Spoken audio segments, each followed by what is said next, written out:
नमस्कार, कीमती आदाब, सत श्री अकाल। आप लोगों का फिर से मेरे द्वारा बनाए गए इस चैनल पर स्वागत है और आशा करता हूँ आप अपनी जिंदगी में कुशल मंगल हों। कैसे दोस्तों, क्या हालचाल है? भागती जिंदगी और दौड़ भाग में हम खुद को कितना समय दे पाते हैं, ये तो हर कोई इंसान खुद जानता है कि वो अपने आप को लेकर कितना सीरियस है। कभी कुछ इंजरी होती है, कभी कुछ फाइनेंशियल इश्यू होते हैं, कभी मेंटल इश्यू होते हैं, कभी फैमिली इश्यू होते हैं, कभी फिजिकल इश्यू होते हैं। इतनी सारी चीजों को लेकर अकेले इंसान को चलना पड़ता है। तो नमस्कार, आज मैं कुछ अपना नॉलेज साझा करूंगा जिसमें कुछ पॉइंट आउट रखूंगा कि जो सदगुरु है या जो परमानंद जी महाराज है, जो आचार्य प्रशांत जी है, ठीक है, जो ओशो है, जो जितने भी महान लोग हैं, जो अभी है या पहले थे, तो इन लोगों का जो पॉइंट ऑफ इनका नजरिया जो है जीवन को लेकर के, चीजों को लेकर के, उनका सारों का कैलकुलेशन करके कंक्लूजन जो निकल कर आता है वो मैं अपने वीडियो के थ्रू साझा करूंगा। कुछ लोग आस्तिकता में अपने जीवन को व्यतीत करते हैं, कुछ लोग नास्तिकता से शुरू करते हैं। तो नमस्कार, मैं लोकेश आर भारद्वाज आपके सामने अपनी जिंदगी से किससे जुड़े एक्सपीरियंस, अनुभव, ज्ञान को साझा करता हूँ। डे टू डे लाइफ में जो चीजें मैं सीखता हूँ, समझता हूँ, आप सबके सामने साझा। तो दो तरह के मार्ग होते हैं जीवन में। एक होता है आध्यात्मिक मार्ग, एक होता है सांसारिक मार्ग। या तो इसमें हम इस तरह से, एक होता है स्पिरिचुअल नॉलेज, एक होता है मटेरियल। जितना भी मटेरियल है, जानवर, पशु पक्षी, आदमी, खाना पीना, बच्चे, बीवी, पति, बहन, भाई, जितने भी सब कुछ है, ये मटेरियल है। सोना चांदी जितना कुछ बना चाहिए, ये दुनिया एक मेटेरियलिस्टिक दुनिया होती है। एक होता है स्पिरिचुअल दुनिया, यानी अपने शरीर से जो ऊपर, यहाँ से जो ऊपर वाली दुनिया है यहाँ, उसको बोलते हैं आध्यात्मिक मार्ग, आध्यात्मिक दुनिया। पूरी जब आप आध्यात्मिक मार्ग के दौर पर चलते हैं तो 100% ट्रांसपेरेंसी यानी पारदर्शिता के साथ जीवन जीते हैं। यानी आपके अंदर से कोई भी चीज आ जा निकल जाए, जैसे कोई किरण है, सूरज की किरण है, तो आप में 100% क्या है। तो जीवन 100% ट्रांसपेरेंसी पूरी 100% होनी चाहिए। और मन के लिए आध्यात्मिक मार्ग जरूरी है, तन के लिए ये मटेरियल जो है, सांसारिक भौतिक, ये जरूरी है। दोनों ही अपनी अपनी जगह अव्वल है, लेकिन आपको इन चीजों को समझ कर चलना चाहिए।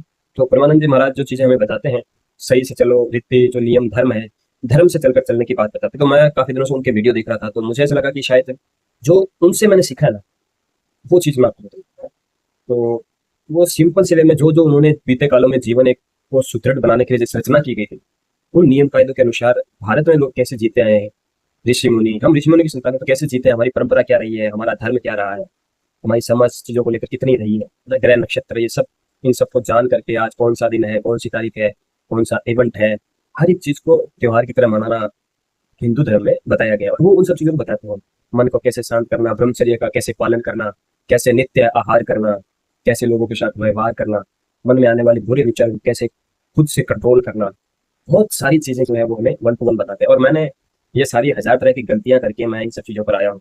और जितने अनुशासित रहेंगे आप अपने जीवन में, उतना जीवन में आप तरक्की करेंगे, उतना जीवन में आपको हर चीज के बारे में नॉलेज होगा, ज्ञान होगा, समझ होगा। स्पिरिचुअल जर्नी जो है, जिसकी मैं हमेशा बात करता हूँ, जहाँ मैं चीजें शेयर करता हूँ, तो मेरा भाई यही रहता है कि दुख, भय, चिंता, मानसिक गिलानी, ये सब चीजें जीवन में आपको मतलब आपका कुछ नहीं बिगाड़ सकती है ना। ये तभी होगा जब आप यहाँ से ऊपर उठोगे, खुद को सोचोगे, मेरा मेरा बच्चा कैसा है, मेरी बीवी कैसी है, मेरे माता पिता कैसे है, इन सब चीजों में है ना। उनकी तबीयत खराब है तो चिंता में, पैसे नहीं तो आप चिंता, व्यथी, हर तरह की। लेकिन जब आप आध्यात्मिकता के मार्ग में चलने की थोड़ा सा पहल करते हैं, ईश्वर का नाम लेते हैं, ईश्वर का किसी का भी नाम लो, Ram, Krishna, Shiva, Narayan, infinite lord, universe, बहुत सारी चीजें बनाए, तो उनसे कनेक्टेड हो, आध्यात्मिकता के मार्ग पे चलो और एकदम पीसफुली सर्वाइव करो।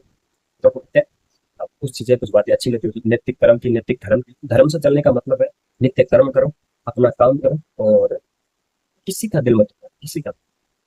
जितना हो सके खुद से अच्छा करो, दया का भाव रखो। भाव हर तरह के आते हैं, लेकिन हमेशा याद आप दया का भाव रखते हो, ईर्ष्या का भाव रखते हो, काम का भाव रखते हो, द्वेष का भाव रखते हो, क्रोध का भाव रखते हो, गिलानी का भाव रखते हो, या बहुत सारे ऐसी चीजें हैं।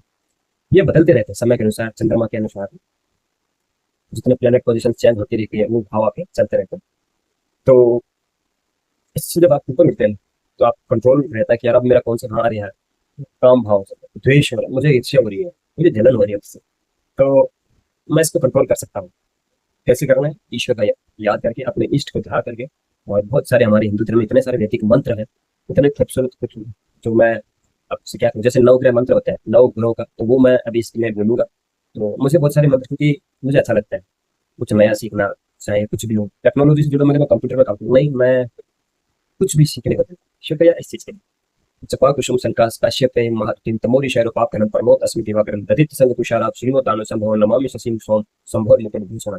धरणी गर्भ संहितम विद्युत कांति शंभतम कुमार शक्ति हस्तम तमम मंगलम प्रणामयम क्रिया कुक्लिका श्यामम विपणा भक्ति बुद्धम सौम्यम सौम्यम प्रोत्पेतम तमम बुद्धम प्रणामयम देवानाचार्य जनाचार्य गुरु काचन सन्निभत बुद्धि वित्तलों के तमम नमामि बृहस्पति हेम कुंत नलाला नाम परम पुरुष सर्वशास्त्र पुरतकारम भार्गव प्रणामयम भार्गव प्रणामयम नीलाजन समाभासम रविपुत्रम यमाग्रम छाया मार्तंडम समुतम तमो नमामि शनिश्चराय अर्धकायम महावीरम चंद्रविद्या विमदनम सिंहका गर्भ समुतम तमम राहवे प्रणाम कलास पुत्र संकास तारका ग्रम मस्तकम रुद्रम रुद्रम तक घोरम तमम केतु प्रणाम। तीसरी नव ग्रह मंत्र समापत।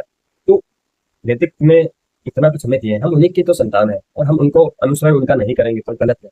मुझे मैं हिंदू, तो मैं कम से कम हिंदू धर्म का कुछ आधार तो जानता हूँ, है? तो ये सबके लिए लागू होता है। जो ये कहता है मैं हिंदू हूँ, सबके लिए। शुक्रिया।